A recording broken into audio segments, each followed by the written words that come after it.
to take to our family our vice principal, Mr. Pal, who will be coordinating with you as well. He's part of this project and he would be also talking. Yes, Mr. Pal, if you mentioned, so please, I would rather suggest that take care of your children, provide them non-spicy food, especially in the tiffin, because during summer season, as you know, they may have some problem regarding the digestion problem, and it happened a few days back also. So this is my views, and I would also thank Madam to include me as a part of this meeting. Thank you, ma'am, and thank you, parents, my dear students and teachers, everyone. Thank you, sir. Yes, teachers, you can take over. Teachers can take over now. Yes, ma'am. Whatever. Thank you, ma'am. Thank you, sir, for your valuable work. Thank you, sir. Thank you, ma'am, for your valuable work. Carry on. Thank you, sir. Thank you, ma'am. Thank you, ma'am. Now I will request Reem ma'am to take over. She will show you some slides and she will explain the topic to us. Reem ma'am? Yes. Now I will be showing you a presentation. Where will we get? We will get this from the food that we eat every day. But we should eat it in proper portions. We should not take take lot of it, and we should always try to take it as it is given in this slide. Here we can see that this is a food pyramid. This is a food pyramid. In this food pyramid, at the bottom, there are all the sources of carbohydrates. So, in our diet, every day, about 40% of our portion or of our food must consist carbohydrates. Then we have, in the next step, we have fruits and vegetables. So, that fruits and vegetables, we should have 35% because it is necessary for our health, as well as it protects us from diseases.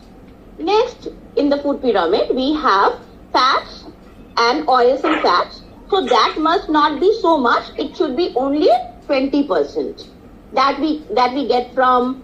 There is protein that we should take 20% that we get from meat, fish, milk, and eggs.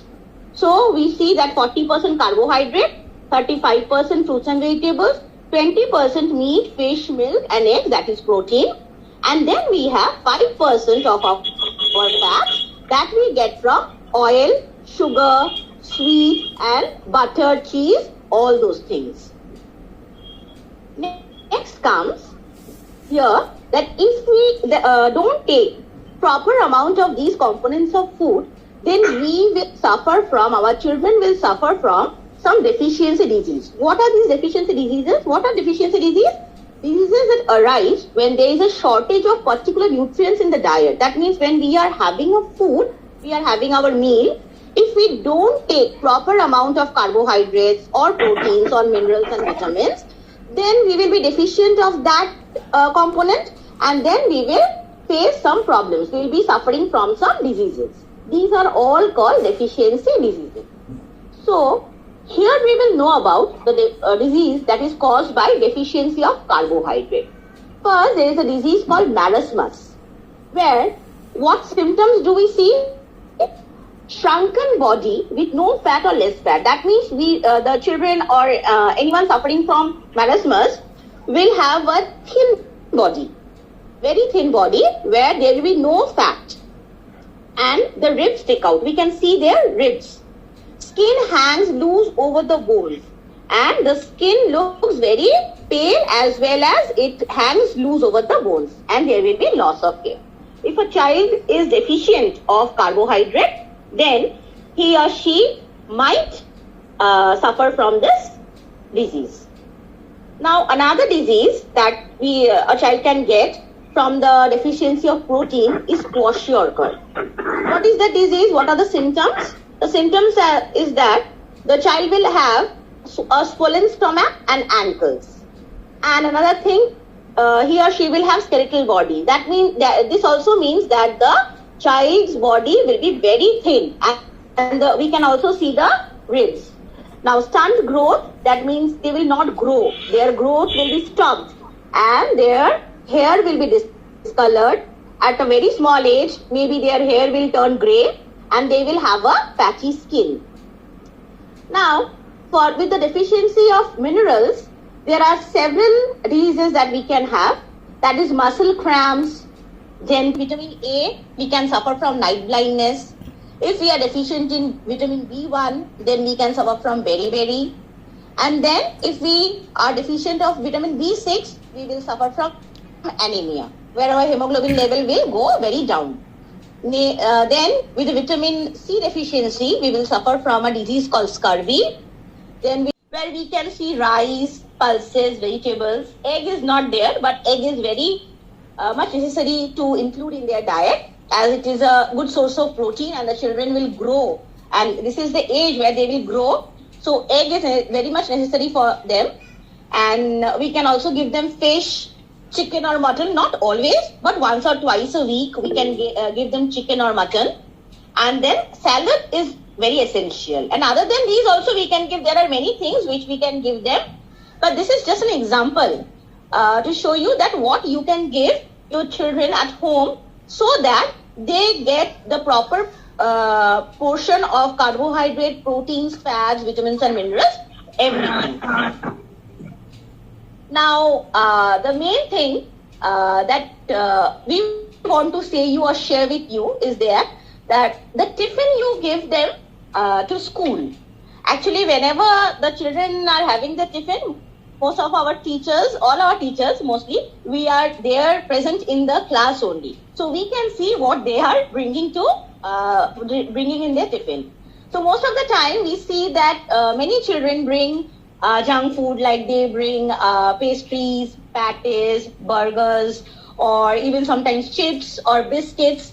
But I would like to say that if you give them these type of tiffins, which I have shown, all I could not show here, but I have just tried to show you that if you can give a brown bread instead of white bread, if there is no time, if you can't make tiffin for them, if you want to give them bread, please give them brown bread or chapati. You can also give them fruits. Fruit is very useful for them. Then you can also give them poha with lots of vegetables so that they can eat the vegetables also at the same time.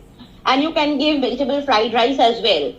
So these are only the examples. I could not put everything here. So it will be my request to all the parents that if you could give this type of food in their tiffin so that they can enjoy the food as well as they can be healthy. And moreover, I want to tell you another thing, that for breakfast, as our children come to school at 8 a.m., so I think they are taking their breakfast at 7 or 7:30 at that time. So whenever you give them breakfast, please try to give them a lighter breakfast. Actually, if they eat a lot of breakfast and then comes to the school, what happens? Sometimes they try to vomit. They are not feeling well. They have acidity. So please make sure that your child gets the breakfast, a good breakfast, but it should be light. It should not be very heavy, so that they can digest it properly. So I will always put a stress on that, that the children should have a light and a healthy breakfast. Like they can have oats smoothie, oats, banana and almond, raisins.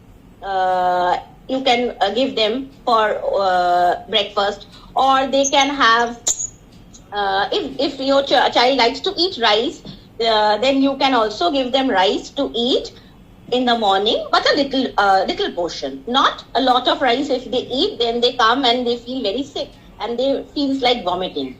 So I would request that please give a nutritious tiffin for your children to school, as well as please make sure that they eat something for the breakfast and then come to school.